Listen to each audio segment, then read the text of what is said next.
Hi everyone, this is Dawn. Welcome back to my quilt projects, my channel. Today's video is basically gonna be all about project management. I get this question asked all the time. How do you get so much done?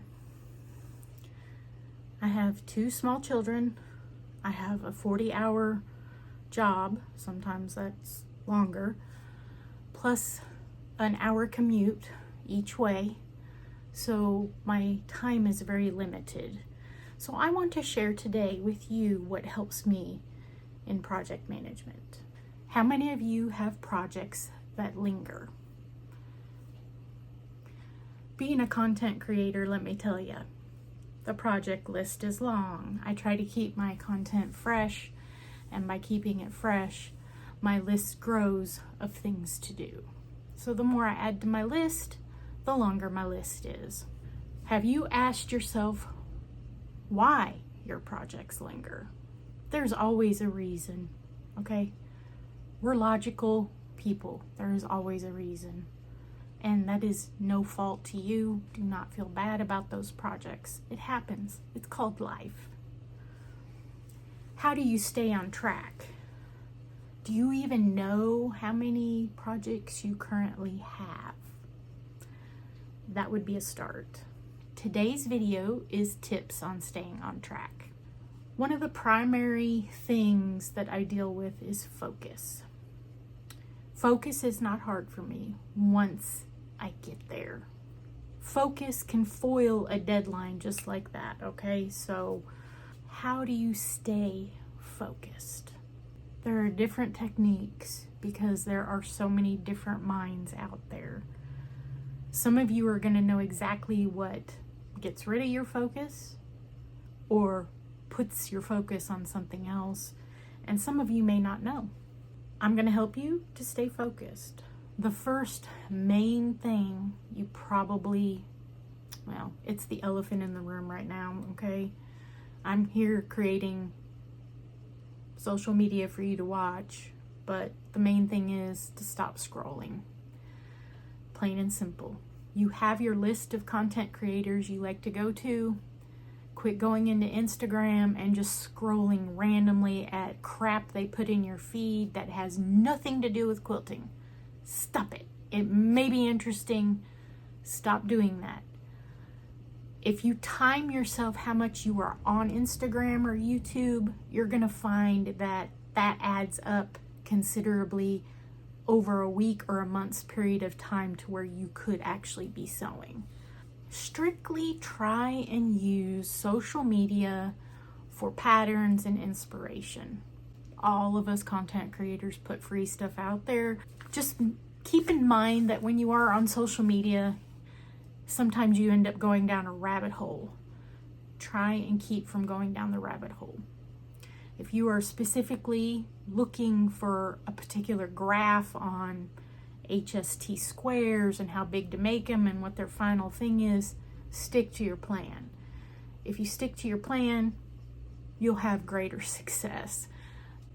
That Pinterest, I can go on there and be on there for 30 minutes, and before I know it, I've lost the whole evening because you go down a rabbit hole and you can't find what you're looking for, and they do that on purpose to keep you on their app, keep you inundated with the ads. So get in there, get what you need, get out. The thing with social media, as we all know, you already have plenty of projects to do, and you really don't need to be wasting your time on them. And they love for you to waste time on it because that's ad revenue for them. So stay off social media. Yes. Will this affect my channel numbers? No, my channel is so small. It's not going to make a difference. Chores. Yes. It's pretty hard to focus on your project when you have to do the dishes or cook a meal or clean the toilet. I mean, you do have to keep your house up, and so you really have to figure out what that aspect is going to be for you. I know if I want to get into my little sewing nook and I want to sew, I will ask for help. I don't like to just assume, not listen to all the belly aching that will go on when I ask somebody, hey, can you put the salt up? Or, I mean, as I'm cooking, I'm adding salt to the meal and I keep it on the other side of the room, and oh, that's just terrible that I just inconvenience them of doing nothing.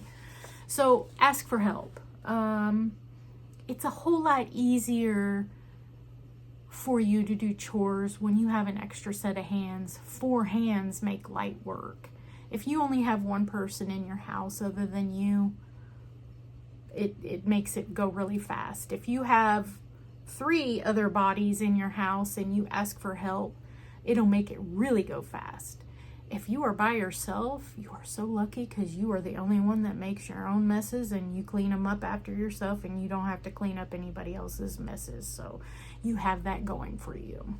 Are you too tired? I can relate to this one. After being away from the house for about 10 hours a day, I come home, I cook, we eat, and then I'm just so tired physically. Sometimes not mentally, sometimes mentally. It just depends on the day. Sometimes it's both. If you decide that you are too tired just by how you feel, you may be tricking yourself. You may be tricking yourself out of some sewing time. By kind of having a defeatist attitude up front, you're talking yourself out of sewing. I recommend setting a timer for 30 minutes and doing whatever task you want to do. Whether that's sew some squares together, whether that's cut up some squares, whether that's tidying your area, touching fabrics, something to do with sewing and quilting. If you can just sit down for 30 minutes, you're going to find you've already got past your hurdle of being tired. You can be tired and still work your hobby. You really can. If you start your 30-minute timer and start working on a project and then find out that you are constantly whipping out the seam ripper, constantly making mistakes, you probably are too tired to push through. So just put it down. Yes, it's disappointing, but the next day, and I recommend doing the seam ripping before the next day, because then you have that working against you where you're tired and you got a seam rip. Nobody wants to do both of those things together.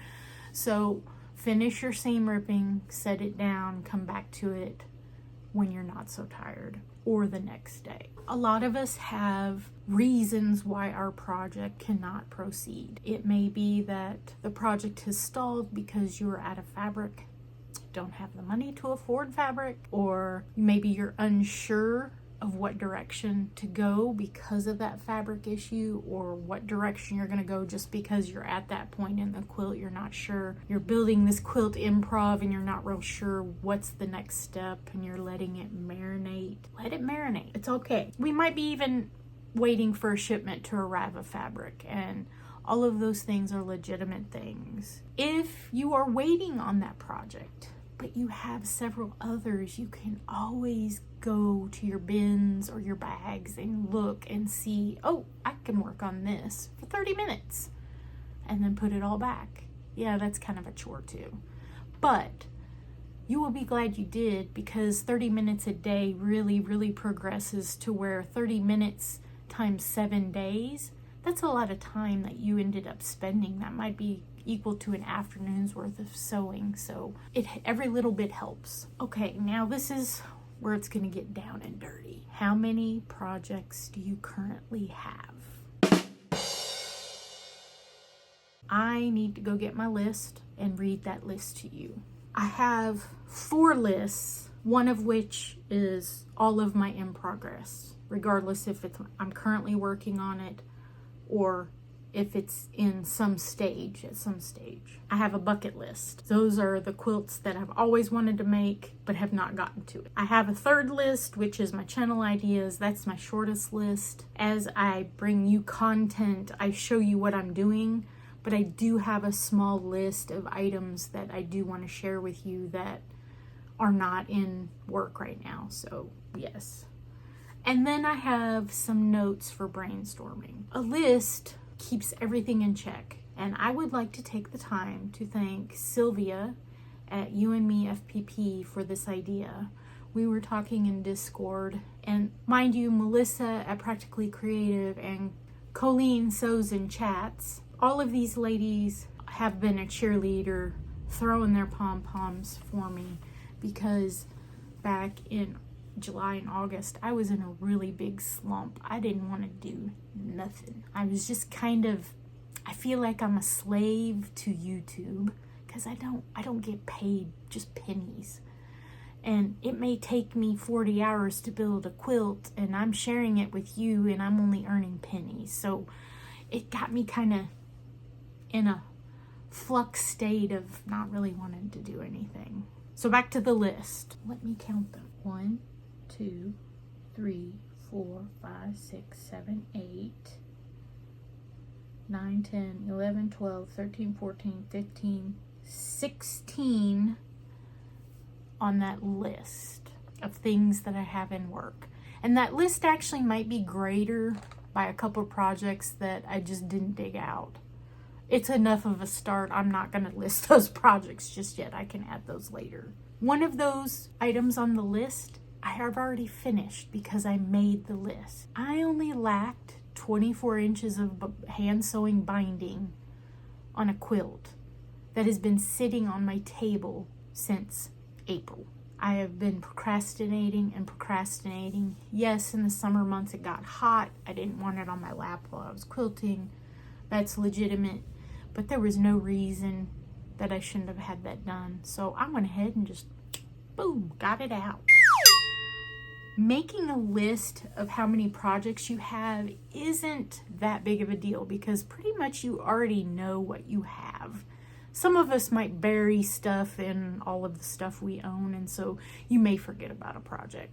But that's not what this list is about. The list is about the subcategories, and we'll get more into that in just a minute. My bucket list, I have 1, 2, 3, 4, 5, 6, 7, 8, 9, 10, 11, 12, 13 quilts on my bucket list. My channel ideas is quite small.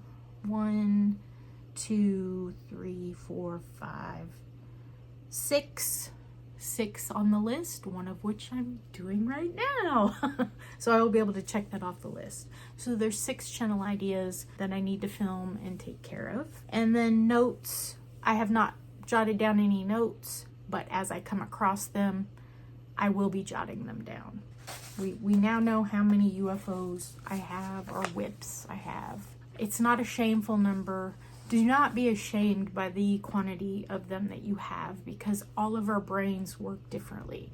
For those of you who can pick up your supplies and your pattern and push through and get it all the way to the end and with a finish before you start another project, kudos to you. I sometimes get to do that in my day job, and it is a very satisfying feeling. And most of the time things just kind of get put aside, half done, because I'm waiting on this, that, or the other, just like at home. And so when I come home, I can finish something, and it's that more satisfying. So it doesn't matter. It doesn't matter which camp you're in. It's what works for you. After you have made your list, you really need to break it down. So for instance, let's talk about the pickle dish quilt. When I went out there and decided I wanted to do this was the day the AccuQuilt die came available. And so I purchased it, and it's just been sitting there. I don't know when that came out, a couple of years ago probably. And didn't know what color I was going to make it. I just knew that it was on my bucket list. I've already planned the colorway. I already have the pattern because that's part of my AccuQuilt die. So that's 2 things.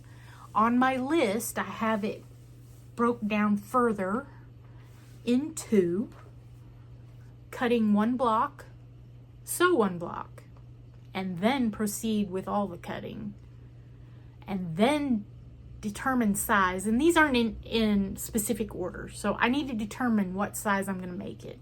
If I really struggle with that first block, it might be small. Okay, we'll see.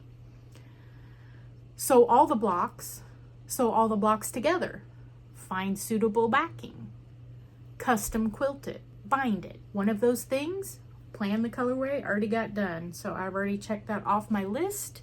It really, really helps to make a list. I'm not a list maker, but let me tell you, it really helps you when you make a list. How to deal with squirrel moments. Again, you're either camp, you see it all the way through the end, or you're like me and you see other people's projects and want to immediately dive in and work on that project. When creativity strikes, you got to take advantage of it. You could be dead dog tired and see that and want to just go, hey, I want to do this. Again, both of those items are correct for you. How do the people that are in camp see it through, stay on track? How do they do that? They probably make a list. Or they just have very strong willpower, and this is how their brain is wired. I don't know. I have no idea. I'm not in that camp. If you are in that camp, please share in the comments how you stay in that camp, because I would love to know. It is oddly satisfying once you make your list to check things off your list, because it shows progress. Even though you've already done it in your quilting corner, I know I suffer from this. So if I have been working on a quilt for months like this one, and I get to the end, there is kind of a letdown at the end. Technically, I'm not at the end. I still have to quilt this and bind it. But now I know exactly what it looks like. And so my anticipation of what it's going to look like is now over. And it's kind of a breather moment. But at the same time, you have been with that project for a year, so it's kind of a loss for you. I know this is how it is for me. But it is oddly satisfying to check that off and move on to the next step, or the next step of another project. It is very satisfying. If you do not make lists, I highly recommend you make a list. Organization. Organization is probably sometimes it's one of those things that keeps me from sewing at my table. My method to my madness is I do a fabric pull for like one of these blocks. Some of these blocks took up to 4 or 5 fabrics. I iron and starch them, cut them, toss what I've ironed and starched to the side, and proceed with the block. And then I may come back later when my pile on my desk gets about that tall, and then I go ahead and fold them up and put them back. It doesn't take me 15 minutes to do that, and it works for me. But sometimes as a content creator, I have so many projects going at once that just the work area is just so snuffed out. I don't even have the energy to work in that environment. So organization is probably key. Keep in mind what you see on social media and all the perfect stuff. The perfect shelves lined with gradient color of fabric is just absolutely gorgeous, and we lust after that look. But I'm going to tell you right now, none of that fabric is touched. It is all for looks.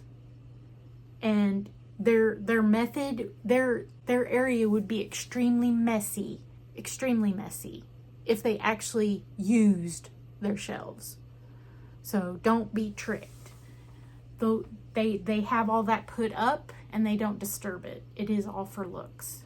Now I say that, don't get mad. I don't want any hate mail.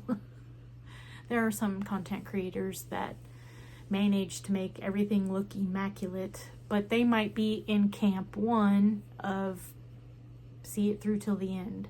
And I'm not like that. So my brain can't process that other way. If your area is messy, still try and work at it. If you set that timer, Set that timer for 15 minutes just to tidy up so the next time you come back to sew, it'll be ready for you. You will be glad you did that. And it's just a tiny bit of time in your day. Some of us are very disorganized.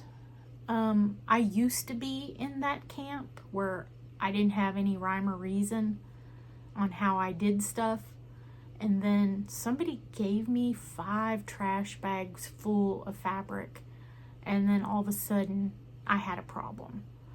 I had to figure out my system. I have figured out my system and what works for me, but what works for me may not work for you. You may have 10 times the fabric I have, or you may just have 1 tote full of fabric. You're going to have to figure out what works for you, and there are plenty of videos out there. This is what I recommend. If you are wanting to get organized to help yourself be motivated and stay sewing, you do need to get organized. You can go out there on social media and look at that. But do not buy anything. Try something out with a cardboard box. It doesn't have to be a see-through box. We all get Amazon orders. Just use a cardboard box. See if it works. Once you determine your system works, then put your money towards it.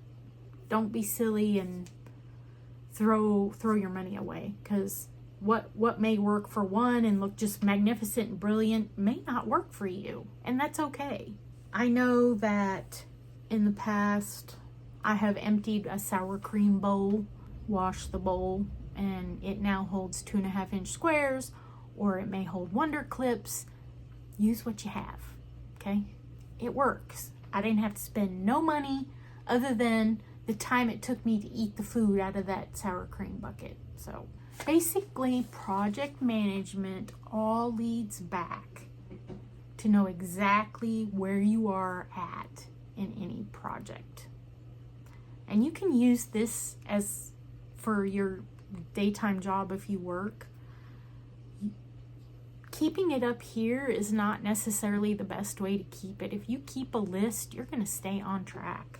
In making lists, and I started using Trello, and they're not sponsored. I'm not getting any money. Sylvia actually said I use Trello, so I said, oh, it's free. I can try that out. So I use Trello, and as I'm making my list, and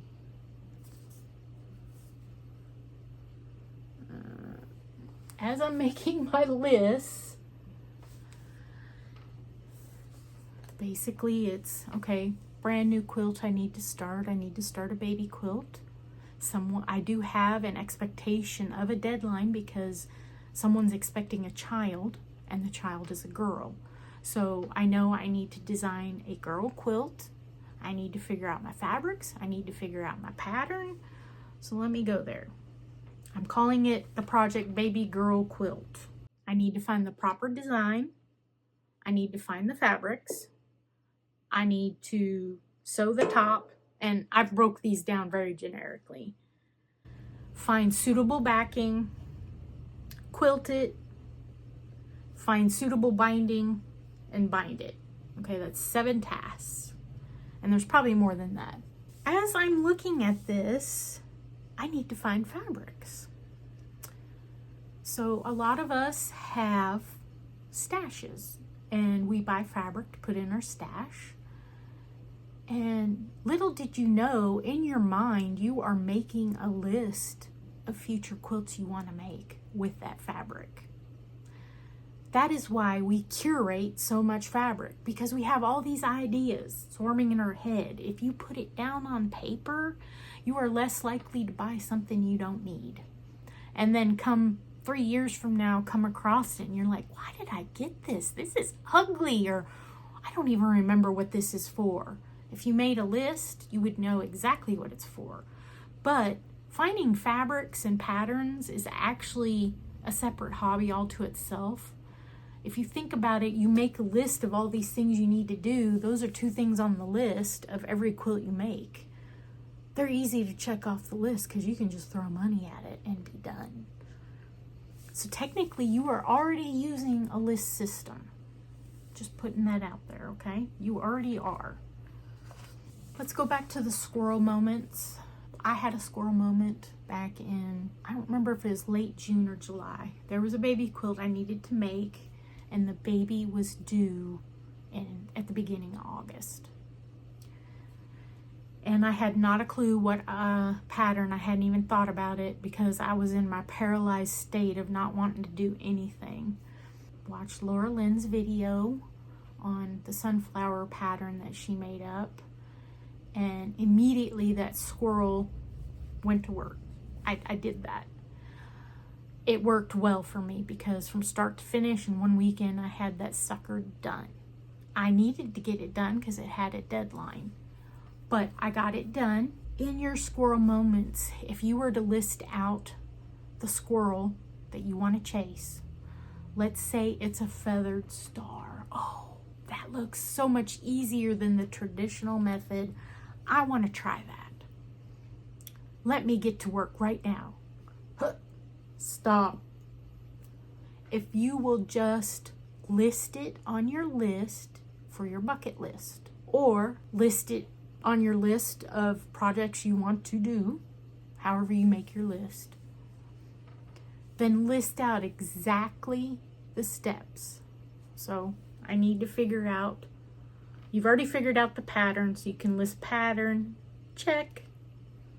Fabrics, I need to figure out my fabric colorway. Maybe the inspiration you saw was exactly the colorway, so you need to go through your stash, find the fabrics that will work. Then you'll have to figure out if you have enough fabrics. So you have to write all of this down on a list.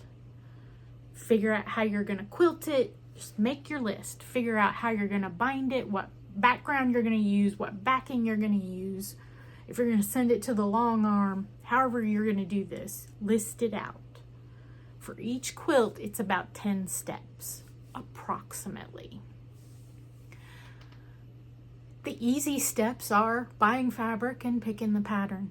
The rest of it is all work. That's why we really have lots of fabric and patterns, because that's the easy part. We're curating, ready for the future. It's how we work.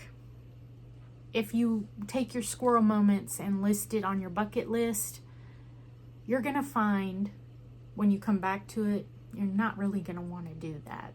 You've changed your mind. When is the right time to start a new project? How do you know when the right time is to start a new project?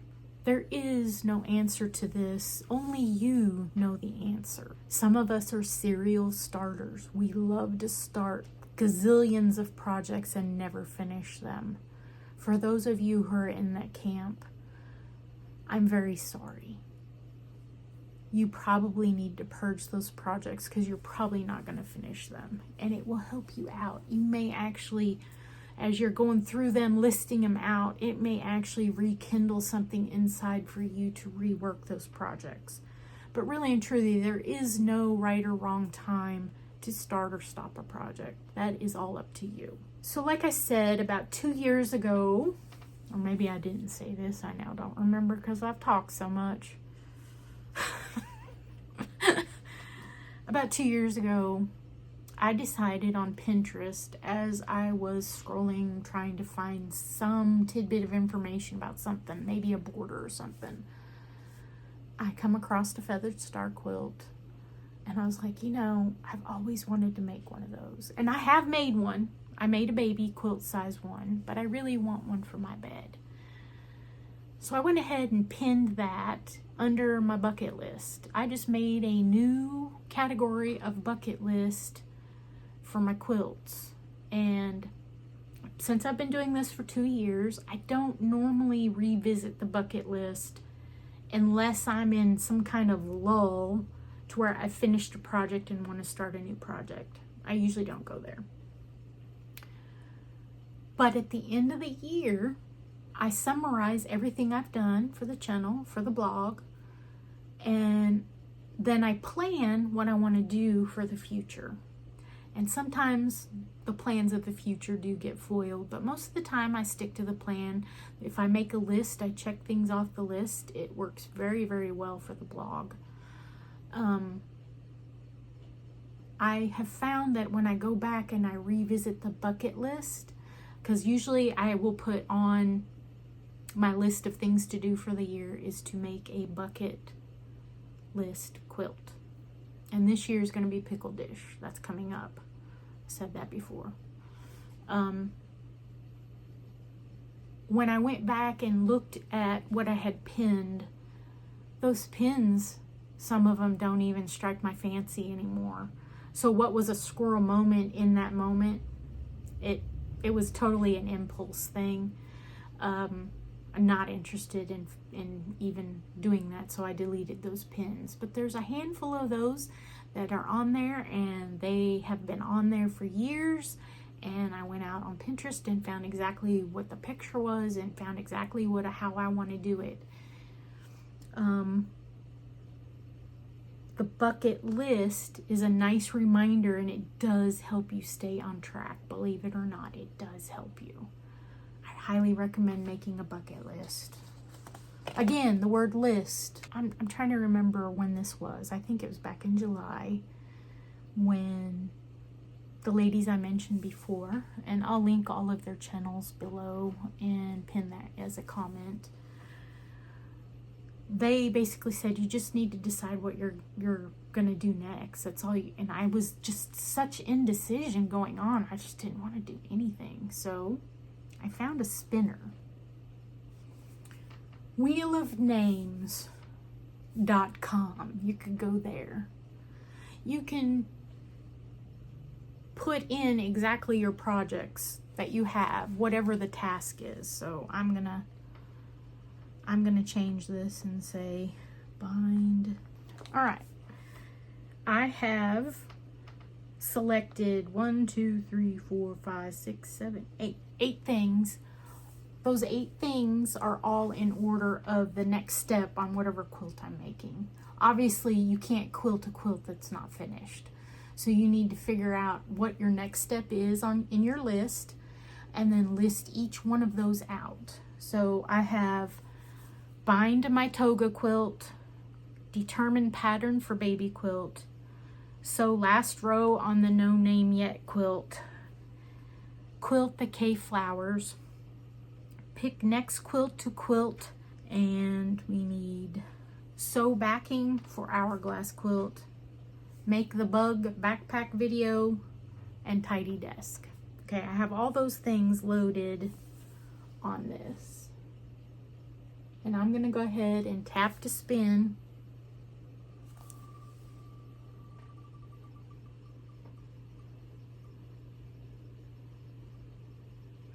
And it looks like I am going to pick the next quilt that goes on my quilting frame. That's not hard. But by me doing that task, then I need to make sure that my backing's sewn, that I have what I need for binding, and so forth. wheelofnames.com, and it will help you take direction. That task was not hard at all. It helps so much. Plus, that list will help you if you are stalled because you do not like any of your projects anymore, and they're all at the state where you kind of are hating on them.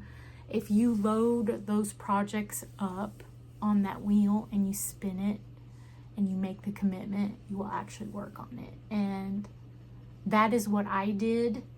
I was in the middle of rearranging fabric and kind of lost steam. So half of it was done, half of it wasn't. I was in the middle of this quilt along.